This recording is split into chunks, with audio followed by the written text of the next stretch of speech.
പുന്നത്തൂർ ആനക്കോട്ടയിലെ വിപ്ലവകാരി വർഷങ്ങളായി ചങ്ങലകളിൽ തളച്ചിരുന്ന ഗുരുവായൂർ മുകുന്ദൻ എന്ന ആന ഇന്ന് ചെരിഞ്ഞു. കുപ്രസക്തി കൊണ്ട് പ്രസിദ്ധനായ ഒരു ആനയായിരുന്ന മുകുന്ദൻ പുന്നത്തൂർ ആനക്കോട്ട കാണാൻ വരുന്ന സന്ദർശകർക്ക് കൗതുകമായിരുന്നു. ചട്ടമ്പിത്തരമുള്ളതുകൊണ്ട് തന്നെ ആനയെ കോട്ടയ്ക്ക് പുറമെ വർഷങ്ങളായി കൊണ്ടുപോകില്ലായിരുന്നു. 1986 സെപ്റ്റംബർ 8 ഗുരുവായൂരപ്പന് മുൻപിൽ 6 വയസ്സുള്ള മുകുന്ദനെ കുമ്പളങ്ങാട് സ്വദേശിയായ തുളസീദാസരാജ നടയിരുത്തുന്നത്. വളരെ ചെറിയ പ്രായത്തിൽ തന്നെ അക്രമ സ്വഭാവം കാണിച്ചിരുന്ന മുകുന്ദൻ ഒന്നിൽ കൂടുതൽ പാപ്പാന്മാരെ കൊലപ്പെടുത്തിയിട്ടുണ്ട്. നിരവധി പേരെ ആക്രമിച്ച് പരിക്കേൽപ്പിച്ചിട്ടുമുണ്ട്.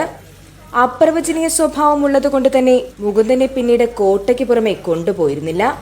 മതപ്പാടിൽ ഉറക്കത്തിലെപ്പോഴും ചാടി എഴുന്നേൽക്കുന്നതിനിടയിൽ തുടയിലെ എല്ലിൽ പൊട്ടലുണ്ടാവുകയും പിൻകാലുകളിൽ നീരുണ്ടാവുകയും ആനയ്ക്ക് നടക്കാൻ കഴിയാതെ വരികയും ചെയ്തു. പിന്നീട് വർഷങ്ങളോളം നീണ്ട ചികിത്സയ്ക്ക് ശേഷമാണ് ആനയ്ക്ക് നടക്കാൻ സാധിച്ചത്. പിന്നീട് ഒരിക്കലും മുകുന്ദനെ പുന്നത്തൂർ ആനക്കോട്ടയ്ക്ക് പുറമെ കൊണ്ടുപോയിരുന്നില്ല.